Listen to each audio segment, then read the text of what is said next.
Hi, I'm Darlene and welcome back to my channel, Super at 60. I'm glad to have you here today. Guess what?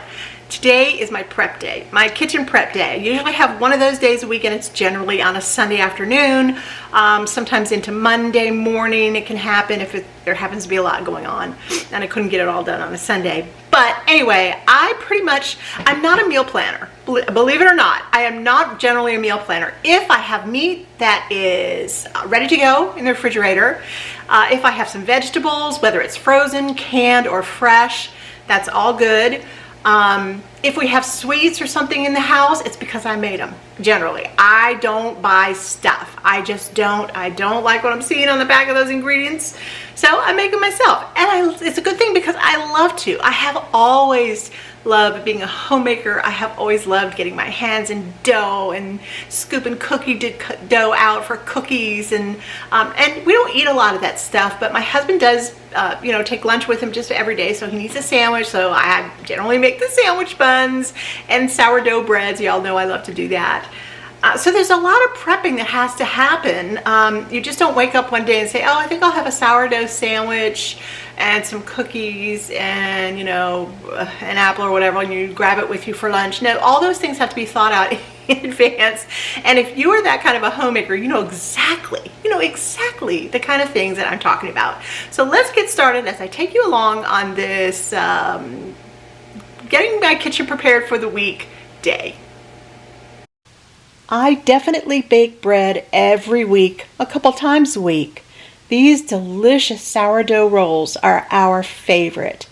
They make the most wonderful sandwiches. Lou takes one to work with him every day. They are super soft and buttery.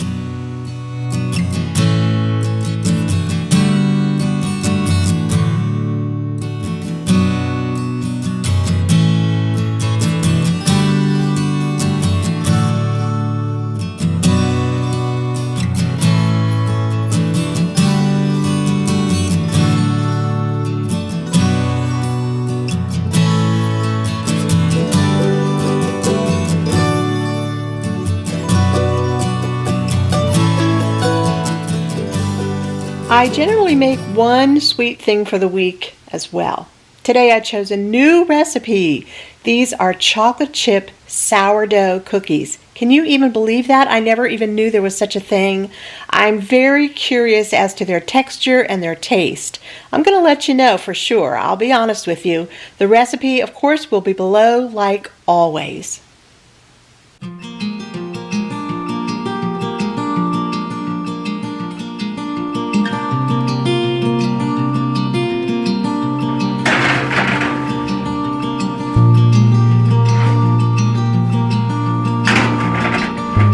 Chopping up vegetables for the week.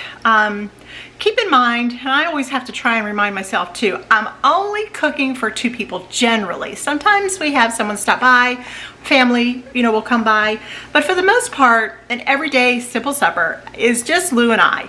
So I might chop up 2 onions, and that'll be fine for us for the week. And if I need another one, I'll grab another one, but generally it will be enough.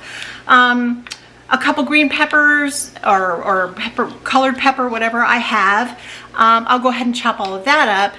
And the celery, just a little bit of celery will do us just fine for the week. Generally, you know the kind of meals I make. I love quick and easy meals. I am not a meal prepper. I just don't think ahead of time. I don't sit down with a notebook and a pen and just write out, okay, Monday night we're gonna have this, Tuesday night we're gonna have this. I don't do that. That stifles me for some reason, stifles my creativity in the kitchen. I just don't like to do it. So if I just have everything prepared, I know that I use these vegetables and I know that I use them all the time. I use them in my soups. I use them in any kind of a dish where I'm gonna have some kind of a gravy and I wanna throw in vegetables. I use it. Sometimes, honestly, we'll just chop them up and just, I'll make a ranch dip and we'll just dip it in that and that'll taste just as good. But I use veggies for all kinds of things. We all do. So that's why I am just chopping up a storm today and then I bag them and they are all ready for the week. To me, that just sounds like a little bit of heaven. All right, these cookies are out. Do they not look absolutely beautiful? Wouldn't you just love to pop one of these right in your mouth right now? They are so good. I tasted one and they are absolutely delicious. I highly recommend them if you're a sourdough person. If you have a sourdough starter at home, you can absolutely try these cookies. You'll love them. You'll absolutely love them. It makes about 34 cookies. Yeah, a good amount of cookies. So what I'll do is put half of these in a baggie in the freezer, and we'll use half for the week.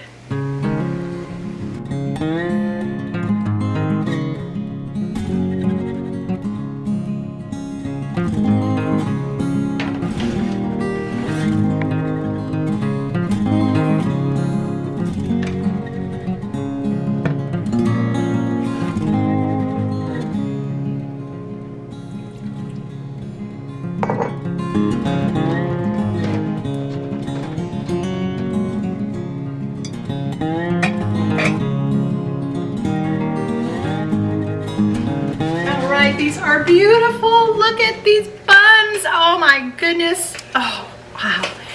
They are so golden and just beautiful. So, you know, sometimes I'll do an egg wash and do some sesame seeds on top.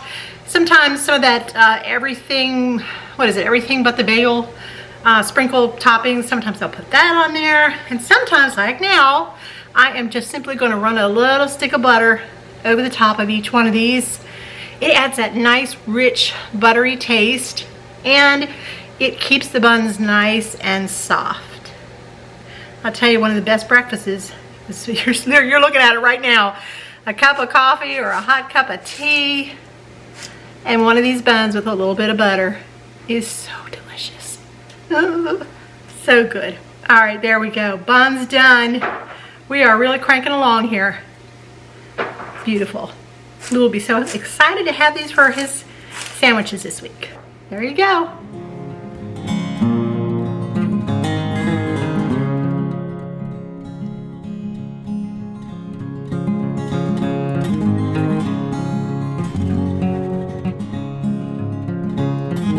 All right, another thing that I like to get started is a little bit of bacon.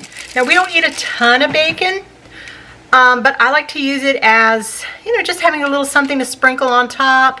If I make some deviled eggs, I will put some bacon on top. Wow, it is thick cut bacon, but that was really thick. That was 2 pieces. If I make a salad, I love to just sprinkle. Boy, that is 1 piece. Look how thick that is. I like to sprinkle that on top of a salad. I put it on top of casseroles. If we have hamburgers out on the grill, I'll put a slice of cheese on when they're done and sprinkle some bacon on top of the bacon. Just sticks to the cheese. It's great. So yeah, a little bit of bacon goes a long way for the week. Another thing that Lou and I just love during the summer months is sun tea. Just sun tea. And it's all you do is just take a container, a glass container with some kind of a lid on it. I like this one. It's just a little rubber stopper. It has a little pour spout right here, and it's just pretty much perfect. It just fits the bill every time. I have, I think, 3 of them. Anyway, this one I just did the other day. I thought I'd have plenty, but I don't, and I can't do one out today because it's pouring down rain. There's no sun for my sun tea. But anyway, all you do is just fill it up with filtered water, put in 5 tea bags of your favorite tea. I just like black tea bags. And just set it out in the sun, the hot, hot sun for anywhere from 3 to 5 hours. It doesn't matter. I guess how strong you like it. One day, actually, I left it out there all day. I had forgotten about it, and I went out there at dark at night and brought it back in. It was still absolutely delicious. When you come back in and you take your tea bags out, do not squeeze them because you can get a lot of bitter flavor. Just give them enough of a squeeze to get some of the wet off so it doesn't go all over your kitchen, or just do it down in your sink, which is usually what I do. And just put the plug right back on it and put it in your refrigerator, and it is so good with a little bit of sugar or honey, or I use monk fruit. And another thing I'm going to cut up today are some lemons so that they're ready when I want a glass of sun tea and a little bit of lemon. It's really good.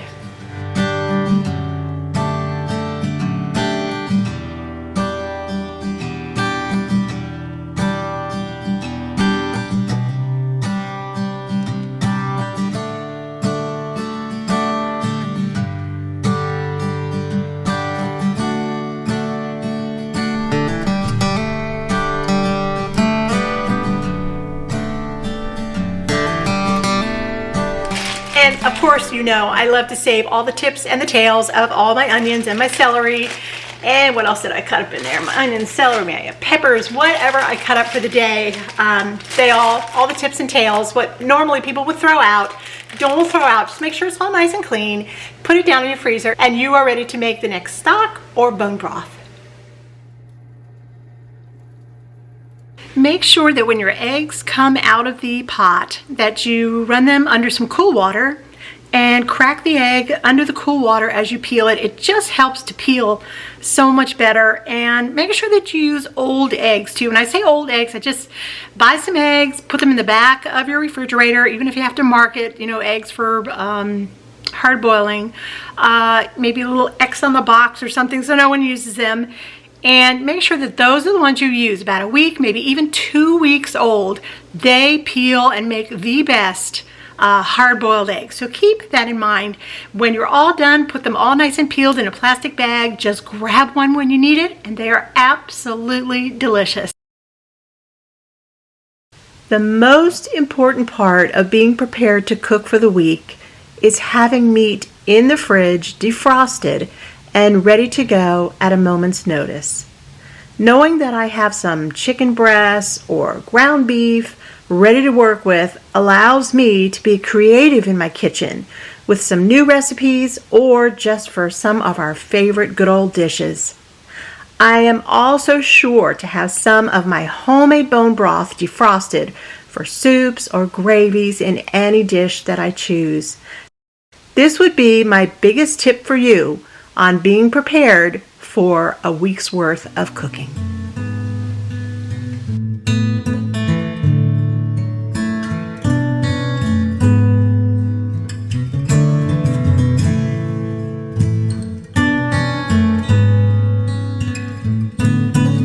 All right, well, I have to tell you, I'm exhausted and I am sweating. It is so warm in the house today. Well, it's warm outside, so, you know.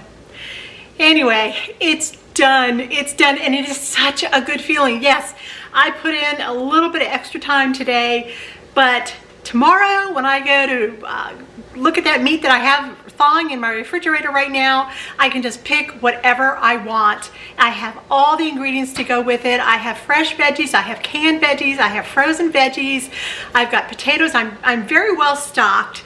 I don't cut up any potatoes ahead of time because y'all know that it just turns brown or purple or some kind of weird color, and I haven't yet to figure out. If you have any clues to tell me how to figure out how to cut potatoes up early, like for the next day or something, let me know. So they stay nice. I like it when they're nice and fresh cut. I think they taste the best.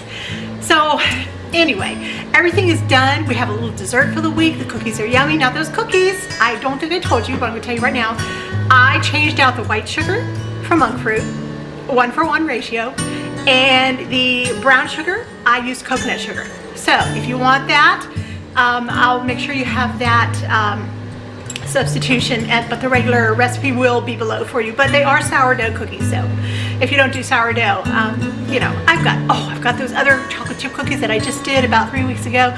I'll put them down below. They're so good. The crumble, remember those great big chocolate chip? Oh god, yeah, those are good. All right, so I'm ready to go for an entire week ahead of me, and I will see you guys soon. I can't thank you enough for stopping by.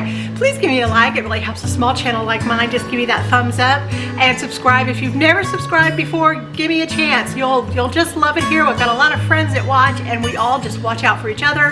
We pray for each other. We are a fantastic group here at Super 60, and I love each and every single one of you. Thanks again for stopping by. Bye now, and Lord bless.